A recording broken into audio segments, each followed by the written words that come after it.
So viewers, আমরা কিন্তু বেরিয়ে পড়লাম সাইট সিরিং এ। আমরা চলে এসেছি পাইন ভিউ নার্সারির সামনে। পার্কিং 30 रुपीज़ और पर्सन के लिए 20 रुपीज़। আমাদের সাইট সিরিং এর এটা 3 নম্বর পয়েন্ট। আমরা নেক্সট সাইট সিন দুর্গা মন্দির, সেখানে চলে এলাম। এটা হলো ডেলো পার্ক। আমরা ডেলো পার্কের একদম ভেতরে। আমরা এখন সাইট সিরিংয়ে চলে এসেছি। पर हेड 40 और गाड़ी के लिए 50।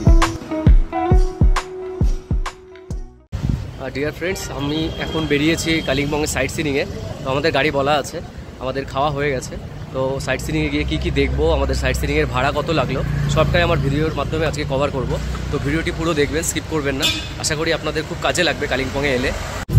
সো ভিউয়ার্স, আমরা কিন্তু বেরিয়ে পড়লাম সাইট সিনিংয়ে। আমাদের গাড়ি বলা ছিল, আমাদের এই যে ড্রাইভার দাদা, ওনার সঙ্গে উনি আমাদের হোটেলটা আজকে ঠিক করে দিলেন। তো ওনার পুরো ডিটেলসটা আমি ভিডিওর মাধ্যমে দিয়ে দেবো আপনাদের সঙ্গে, ওনার নাম এবং ওনার নাম্বার সব কিছু, যাতে ওনার সঙ্গে আপনারা এসে এখানে কন্ট্যাক্ট করলে উনি টোটাল অ্যারেঞ্জমেন্ট কিন্তু করে দেন। ঘোরাটাও যাতে সস্তায় হয় এবং যাতে কমফোর্টেবল হয়। তো আমরা এখন যাচ্ছি সাইট সিরিংয়ে। তো সবার প্রথমে আমরা কোথায় যাচ্ছি? Pine view nursery. সবার প্রথমে আমরা যাচ্ছি পাইন ভিউ নার্সারি। আমরা যে গাড়িটা করে সাইট সিন করছি, এই যে গাড়ি 4 সিটার গাড়ি 7478 WB78। আর আমাদের ড্রাইভার দাদার নাম আর আপনার ফোন নাম্বারটা একটু শেয়ার করে দিন। 707669373। ঠিক আছে, আমরা চলে এসেছি পাইন ভিউ নার্সারির সামনে। এখন প্রবেশ করছি পাইন ভিউ নার্সারি। এটা আমাদের প্রথম সাইট সিনিং। पर पर्सन कितने करके? With parking 110। ओ, पार्किंग 30 रुपीज़ और पर्सन के लिए 20 रुपीज़।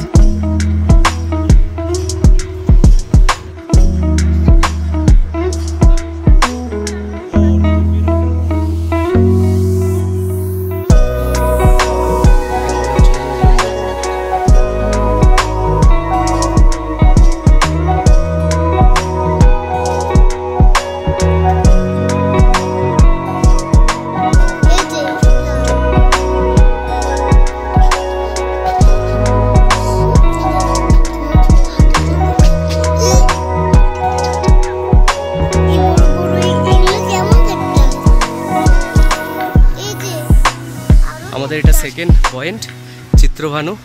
ভেতরে প্রবেশ করছি। আমরা পাইন ভিউ নার্সারি থেকে বেরিয়ে এলাম।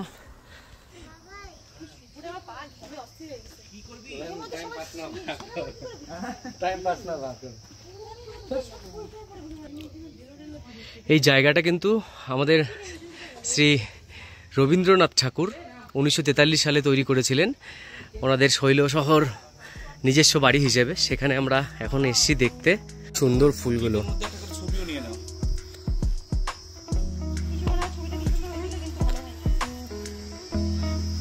আহা, রবীন্দ্রনাথের ছোঁয়া।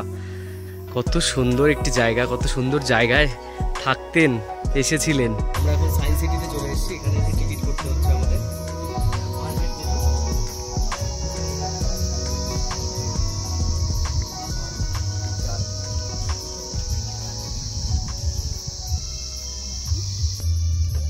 पर हेड 40 और गाड़ी के लिए 50।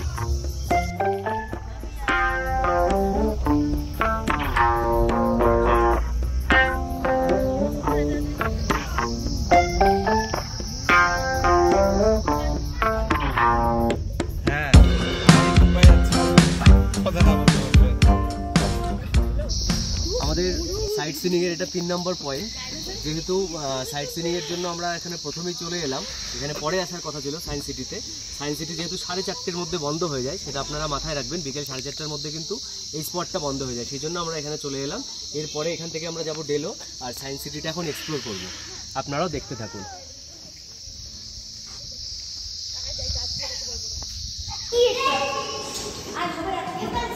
ফান মিরর, এখানে গেলে উল্টো হয়ে যায়, দেখো। যাও যাও।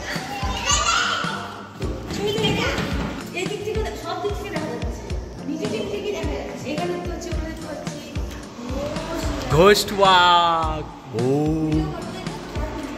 এখানে কিন্তু সায়েন্সের প্রচুর ইন্টারেস্টিং পার্ট আছে, যেগুলো আপনারা অনেক সময় নিয়ে এখানে দেখতে পারেন, এনজয় করতে পারেন। বাচ্চাদের তো অত্যন্ত সুন্দর লাগবে এগুলো।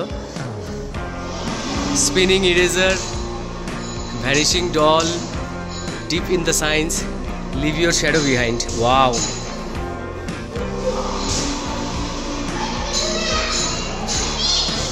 Impossible mixture, probability curve, liquid painting.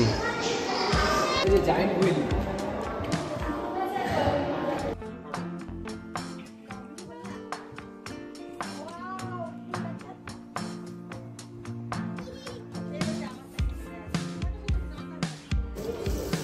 ঘোরাও।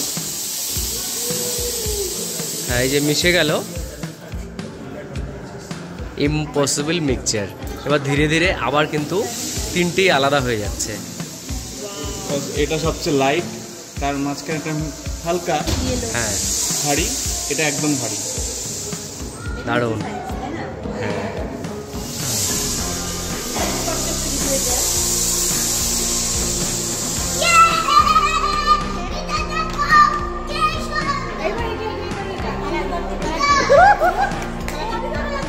ওয়াও।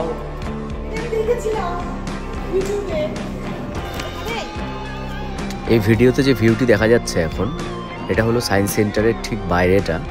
বাইরের জায়গাটাও কিন্তু খুব সুন্দর। এখানেও একটি পার্কের মতো করে দেওয়া আছে এবং প্রচুর বসার জায়গা রয়েছে, ছবি তোলার জায়গা রয়েছে। আমরা চলে এসেছি ডেলো পার্ক। এখানে গাড়ির পার্কিং লাগলো 50 টাকা, কিন্তু এন্ট্রি ফিস, হ্যাঁ এন্ট্রি ফিসও লাগবে সামনে 20 রুপিস করকে। এটা হলো ডেলো পার্ক। আমরা ডেলো পার্কের একদম ভেতরে, আর সামনে দেখা যাচ্ছে ডেলো বাংলো। এখানেও এসেও কিন্তু থাকা যায়, এটার জন্য আগে থেকে অগ্রিম বুকিং করতে হয়। খুব সুন্দর একটি জায়গা।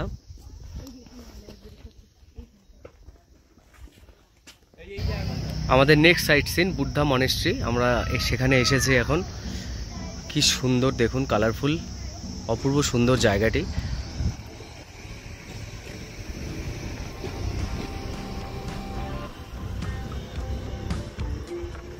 এখান থেকে পুরো ভিউটা জাস্ট অসম।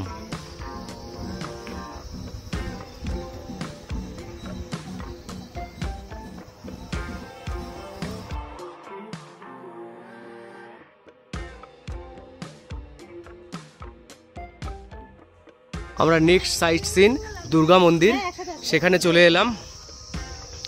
এখানেও কিন্তু খুব সুন্দর একটা ভিউ। এরপর আমরা যাব হনুমান টক। এই দুর্গা মন্দিরের ঠিক পাশেই কিন্তু রয়েছে এই হনুমান মন্দির। এখানে আপনাকে পুরোটাই হেঁটে উঠতে হবে। বেশ ভালোই উঁচু জায়গাটা, আর এখানে উঠে এরকম একটি সিঁড়ি এবং তার উপরে এই হনুমান মূর্তিটি রয়েছে। আমরা এখানে বসে কিছুক্ষণ ছবি তুললাম, সময় কাটালাম।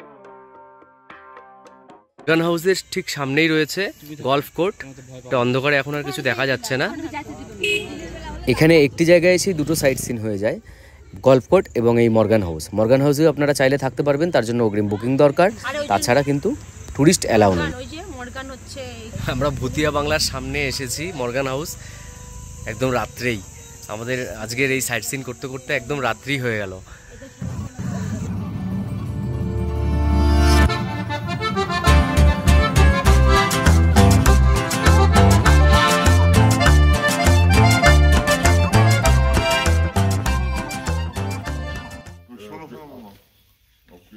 এটা রবীন্দ্রনাথ ঠাকুরের বাংলো।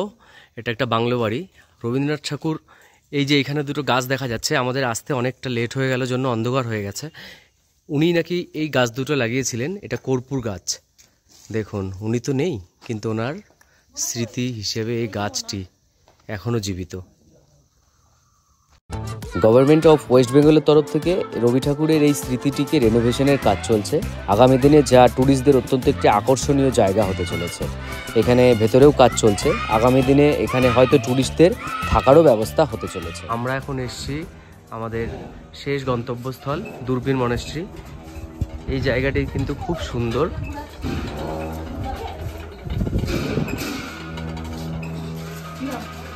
অনেকটা রাত হয়ে গেছে, তবুও আমাদের ড্রাইভার দাদা অত্যন্ত ভালো একজন মানুষ, যিনি আমাদের পুরো জায়গাটি একটি সাইডও কিন্তু বাদ দিচ্ছেন না।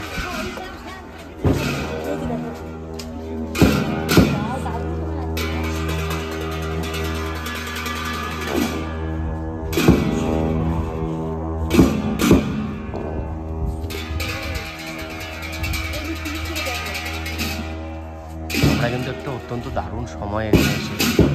কি সুন্দর।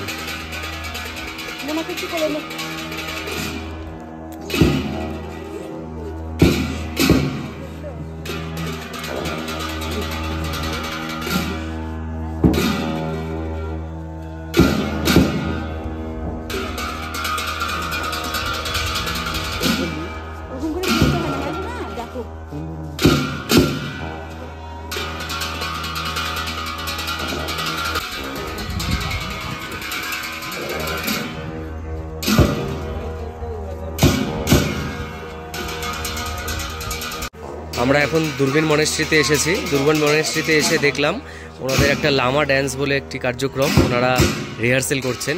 খুব সুন্দর সময় কিন্তু আমরা এসেছি। রাত্রি হয়ে গেলেও আমরা একটা খুব সুন্দর দৃশ্যের সম্মুখীন হচ্ছি। দিনের বেলায় এলে কিন্তু আমরা এই সুন্দর দৃশ্যটা দেখতে পেতাম না। অত্যন্ত সুন্দর। ওইখান থেকে দেখুন দুটো বড় আকারের দুটো বাঁশি বাজানো হচ্ছে, তার পাশে একটি ঢাক, একটি বড় করতাল, তার সঙ্গে দেখুন ওয়াও।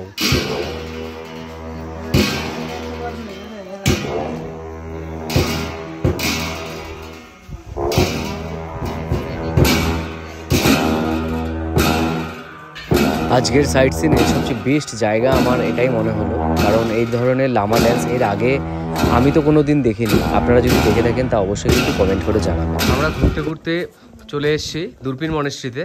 এখানে আস্তে আস্তে আমাদের রাত হয়ে গেল ঠিকই, কিন্তু রাত্রের সঙ্গে আমরা যে পাশাপাশি যে ভিউটা পাচ্ছি, পাহাড়ের ভিউটা দেখুন, অত্যন্ত সুন্দর।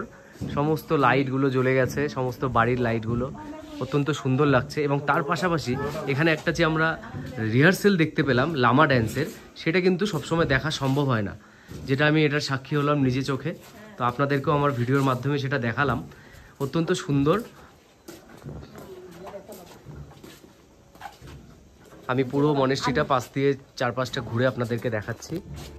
সো ডিয়ার ফ্রেন্ডস, আজকের ভিডিওটি এখানেই শেষ করছি। দেখা হবে এর পরের ভিডিওতে। আগামী ভিডিওতে থাকছে কালিম্পংয়ের অত্যন্ত একটি ফেমাস জায়গা লাভা রিসর্ট এবং তার সঙ্গে আরও কিছু আকর্ষণীয় জায়গা। তাই এর পরের ভিডিওটি কিন্তু মিস করবেন না। আজকের ভিডিওটি কেমন লাগলো তা অবশ্যই লাইক, কমেন্ট এবং শেয়ার করে জানাবেন। ধন্যবাদ, সবাই খুব ভালো থাকবেন।